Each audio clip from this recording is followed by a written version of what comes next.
This is Hopus Raider, and I'm here with another Final Fantasy XIV video. And what we'll go over is the media tour, the live letters, and even the healer strike that's currently going on. So we got a good bit to talk about. So let's start off with what we'll be getting with Dawntrail, based off of the media tour and the live letters that we've been getting. And that is Dawntrail is looking like it's going to be a really good expansion. The visual upgrades is really showing itself, and the zones look great, better than I thought they would, in fact, because when it comes to zones in Final Fantasy so far, there are some interesting bits, but it's kind of barren in ways where there's just rock formations everywhere that will be colored, but not really that much real life to them. Of course, there are spots where you have most of your details, but overall is pretty much a rocky barren. There's still rocky barren type zones, but from what I've seen so far in the more lush areas, it's not as noticeable. So I'm pretty sure I'm going to be pretty pleased with these zones that we will be getting. Now moving on to gear, like the textures and everything on it are just great. It looks awesome. So you can tell the up in the graphics will really make this game look fantastic. And they did show off in a live letter a Mad Max theme gear set that you can get. It's pretty interesting. Not sure how many people actually have it, but pretty sure some role players will like it. And also show the Vera ears sticking out of the helmet, which we need for the Vera and the Hrothgar to have some type of helmets. The tome gear for the tanks almost look like it's kind of out of Monster Hunter, but I am very much like the caster and healer gear set. I think they look really good. And the new dyeing system is a great addition. So we're going to get some decent gear sets, able to dye them pretty well. Now, if only we can get some new face customizations, that would be awesome. Maybe next expansion.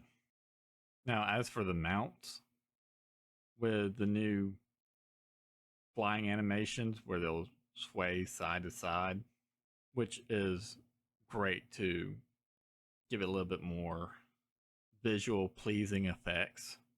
And the flying squirrel mount is just genius. Not sure how you're supposed to get it, but I'm sure everyone's going to be trying for it.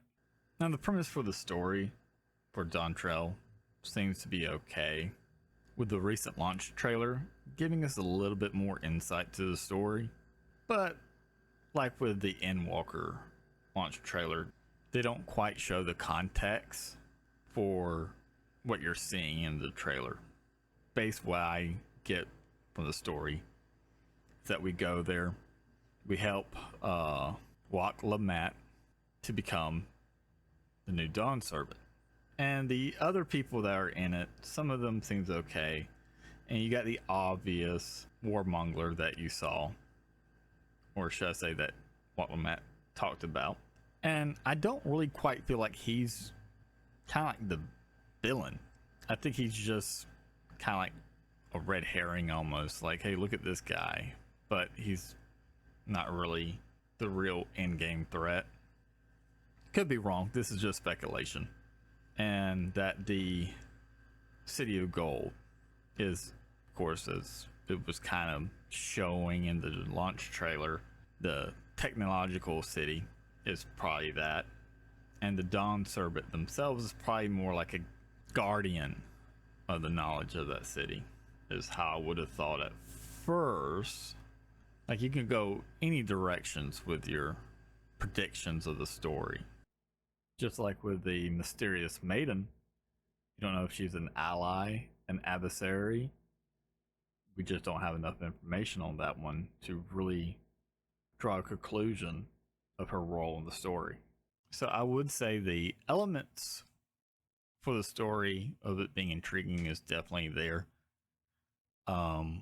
Would it be a super great in-depth story? Probably not.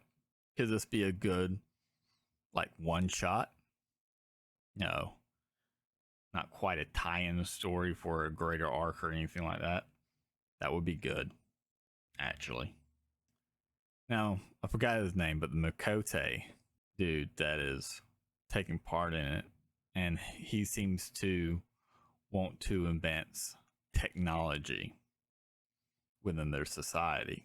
And with the city being highly advanced in technology, I could actually see him going to try to take control of it and use it. And that's kind of like where we get the scenes of the Tron looking like villains that are flying around and shooting at people. So I guess with the story, there's enough there for it to be intriguing enough that I'm somewhat looking forward to it.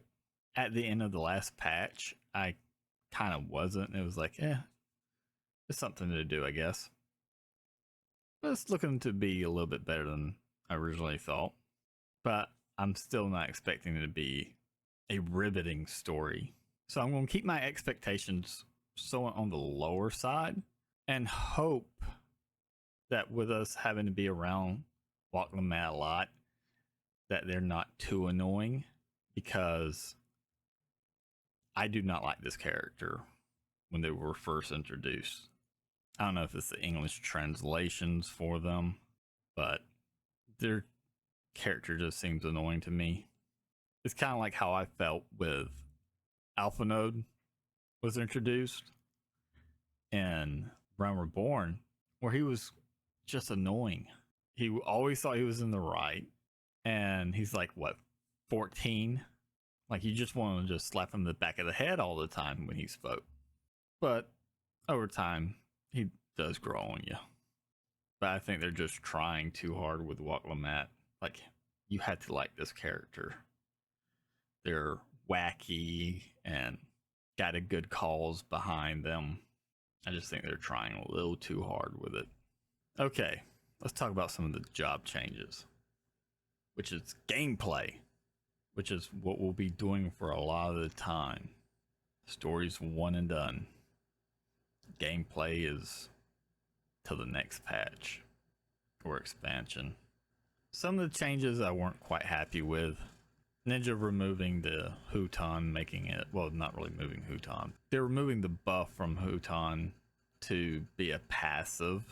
It's like, that's something I like to manage to keep up. See, they're changing a lot to Monk. Dragoon, when I first heard the changes to him, I wasn't so sure. I wasn't liking it. But like, oh, they're removing some positionals. So some of the changes to Dragoon I do like and don't like. I just had to play it to really know. And that's how it is for all the jobs. Most of them aren't going to be changed. They're just adding on some abilities. And with this expansion, mostly looking to update the graphics for it, I already kind of resigned myself that we weren't going to be getting very good job designs or much changes to them. So I guess they focused on some quality of life or improvements to how the jobs currently play in Endwalker. Yoshi P did say that they were going to make the game a little bit more stressful with the combat encounters. This is a good thing, because without some stress, you get bland gameplay that people quickly get dissatisfied with after doing it a few times, and they just see it as too boring to just play. Now, do I think it will be Heavensward difficulty? Not from what I've seen of the first dungeon. I don't even think it approaches on Stormblood difficulty, honestly. But that's also the first dungeon. and I'll get more into some of the reactions to the first dungeon later when I talk about the Healer Strike. But for a lot of people, the first dungeon, and especially the Endwalker expansion, is seen as the harder of the leveling dungeons.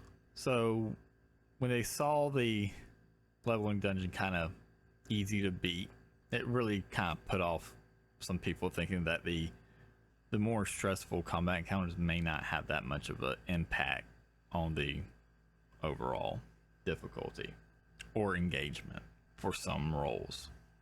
But I am also of the mind that because this is the first dungeon and that they are making encounters a little bit more stressful, it'd be quite reasonable for the first dungeon to actually be more in line with the current dungeons that we got and introduce more of the stressful encounters later on. Now, that's kind of how A Realm Reborn dungeons went. With each dungeon, the level of difficulty increased a little bit. And I think that is proper leveling dungeon design, where with each dungeon, it gets harder. This way, your player has to get better. More is demanded of them on a base level, so that prepares them for in-game level content later. Now, I know some people will say, well, what about new players? It'd be too hard for them. They'll quit the game. For examples like the current expert roulette. I'm getting DPS that's not AoEing or tanks that's not doing tank mitigation. Well, if you put these into the dungeon in the leveling process as they're going, it teaches them that they have to use these abilities. Now, I know people can get carried, and the whole point of the duty support, as JCP has put it, that's where you're supposed to go to learn. But I also think the game doesn't teach you how to play your role or your class very well. And I think they need to go back to the Hall of Novice and revamp it for just not the most basic of pulling and just, okay, do damage to this target, go to that target, and stuff like that. But go beyond from that and have more advanced tutorials and for each job. But they also have to design it in a way that it will be easy for them to edit for when they come out with a new expansion or completely revamp a job like they did with Summoner.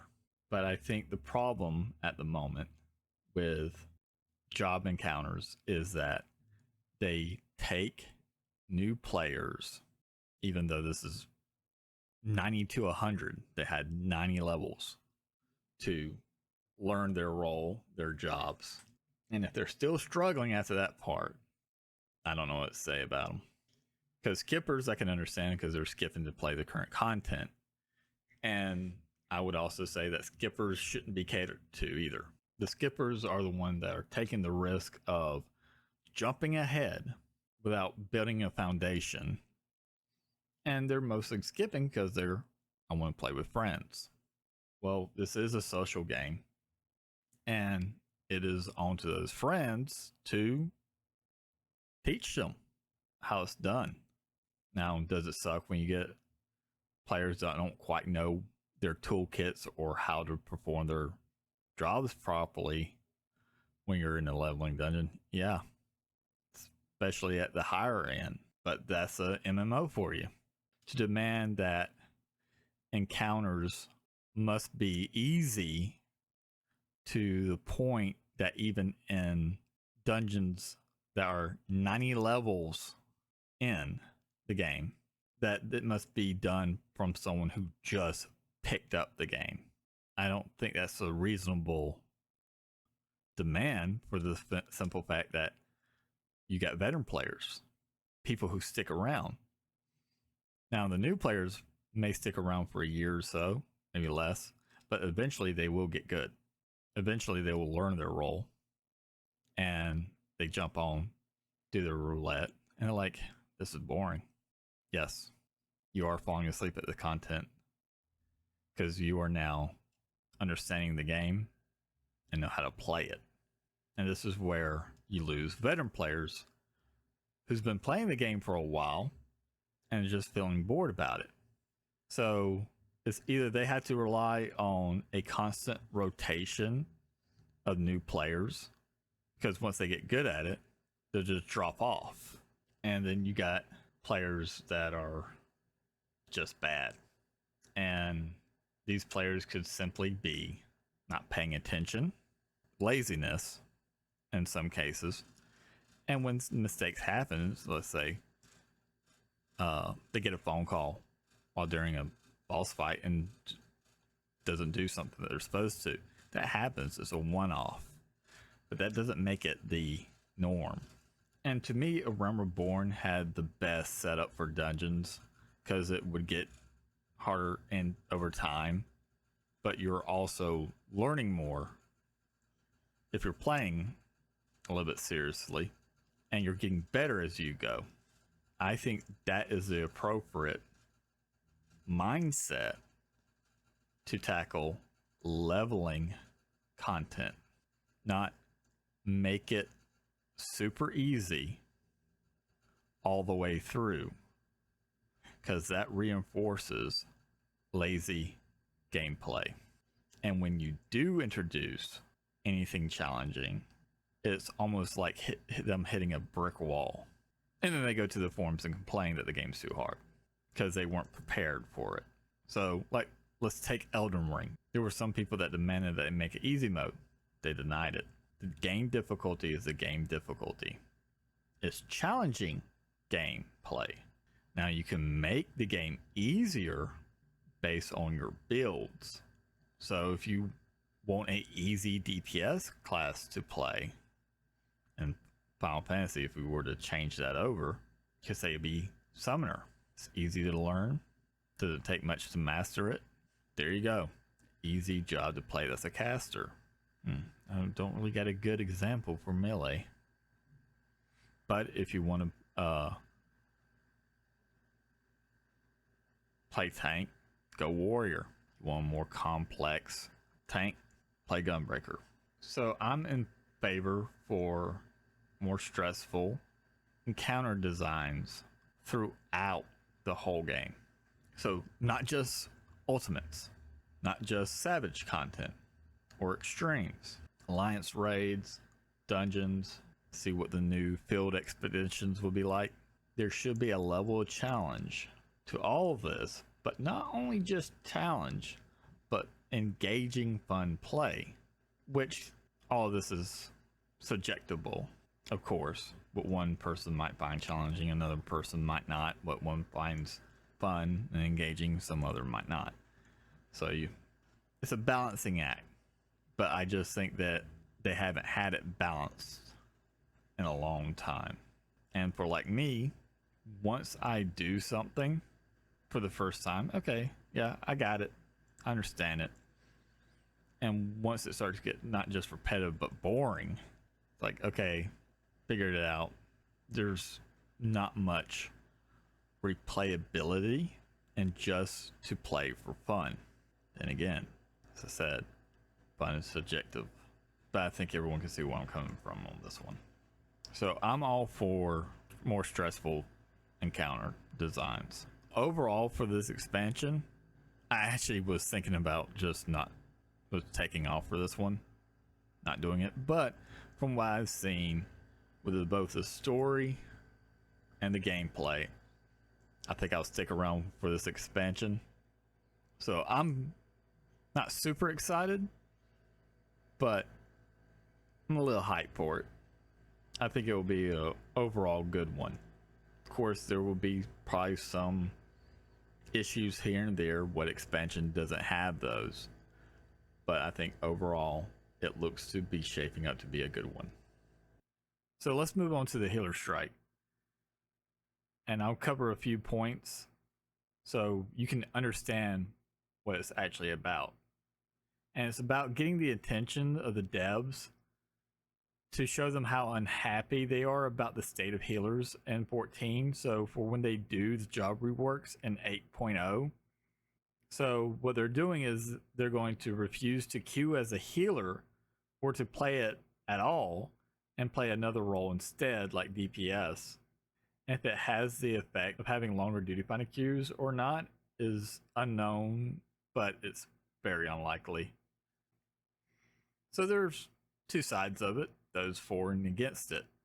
There are those who support it, even those that can't stop playing healer for Dawntrail, since it's the only role that they like, and not playing it will mean quitting the game for some. Those that are taking action by not queuing as healers, which is full support of the strike, and those that are against it don't think there's anything wrong with healers as they are, or just don't understand the point of the strike.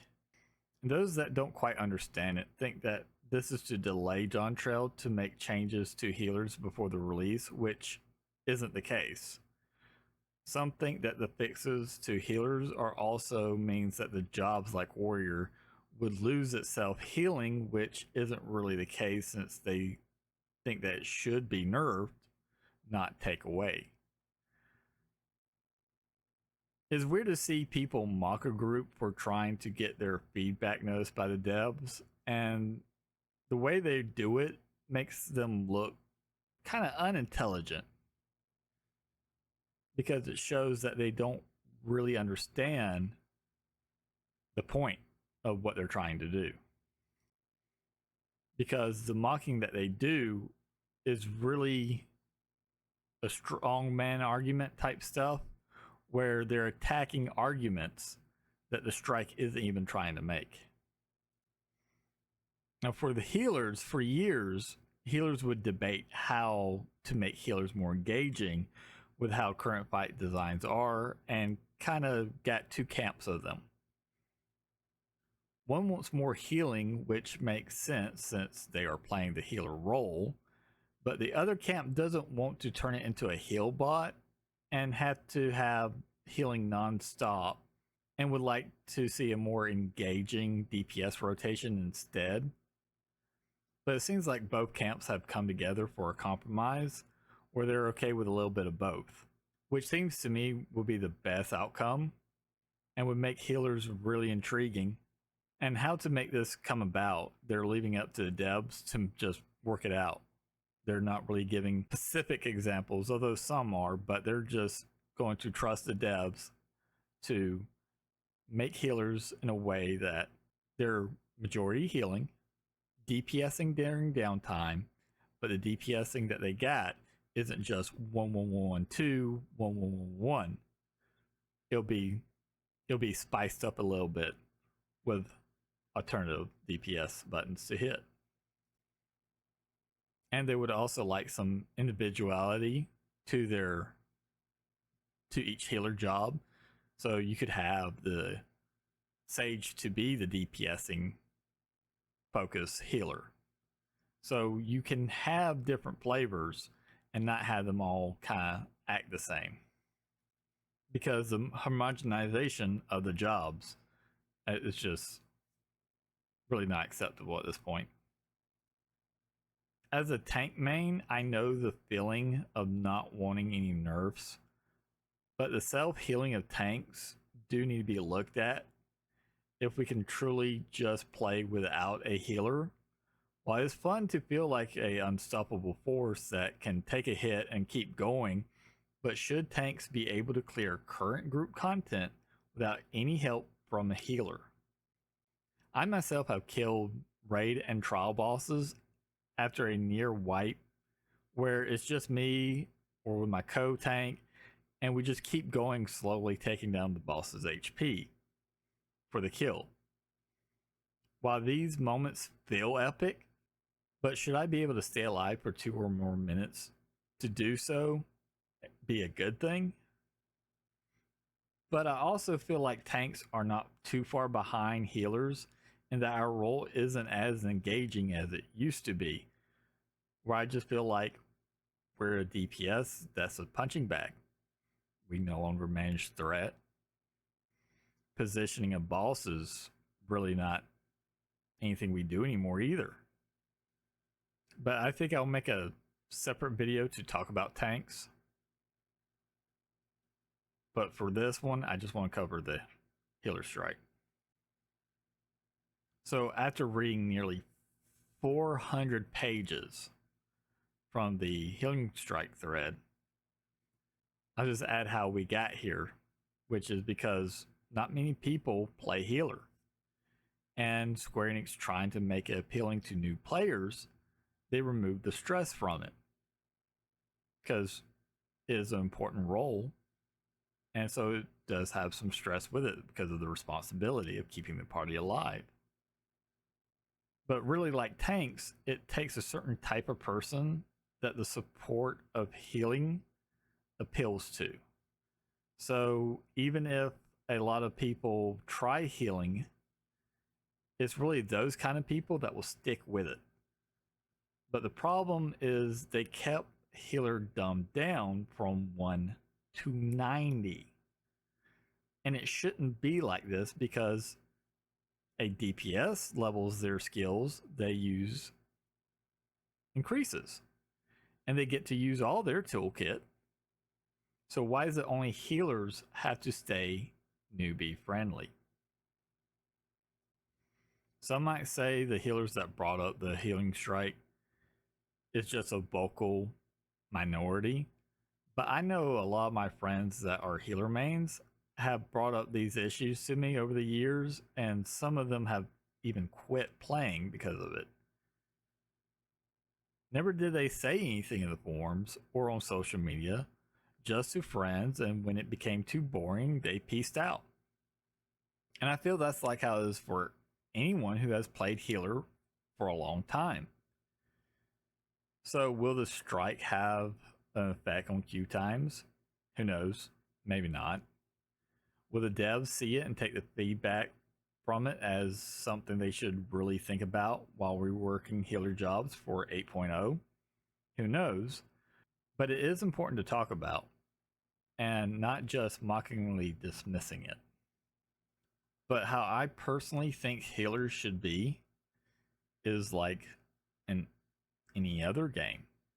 It should focus on the role that you're signing up to perform. And at first, it should be new player friendly, but not from 1 to 90. Maybe 1 to 50 or more, maybe. But it should progressively demand more of the player to perform its role. This way, new players will get better because they're being forced to through game design, just like it is for DPS almost. Because if DPS isn't doing their job, you're not killing the boss. Now, do you have bad players? Yes. So you could say the community is probably the problem, but also the community's the solution in this when it comes to learning how to heal, because the game itself does not provide any of that, really. But the community does. So a new healer may not know what forums to go to, what discords to read in order to properly perform their job. And it's usually the community or a FC member that will help them with it. So that's a way for healers to grow. But I do think that Square Enix needs to put an updated version of the novice system that will really help players perform their roles in a more intermediate or advanced, depending on the level that they've unlocked, and give them a message in game letting them know it's there and exists. So that way they got their bases covered where, well, I didn't know about this. Well, we gave you the message about it. You ignored it. It's your fault. We're not going to hold your hand through the entirety of the game. So the solution isn't easy, nor is it just one thing. And nor does it only affect the healers. If they really take the healer strikes seriously, and not just for healers, but for tanks as well, for veteran players, players who have stick around that are just not rotating out because after we've learned the game, people just rotate out. They get bored with it, quit, and they have to rely on new players to fill in those gaps until they get bored with it and quit. So I feel the solution is to update the Hall Novice to give in-game reference points of how to properly heal big pulls, harder fights, and try to increase the skill of the player base. Realm Reborn dungeons, to me, when I went through them, felt like they did that. Each one progressively got harder. And yeah, could people get carried through them? Yes. But it wouldn't last long. Because eventually they'll get into a group that can't carry them. And they'll either get better or they won't.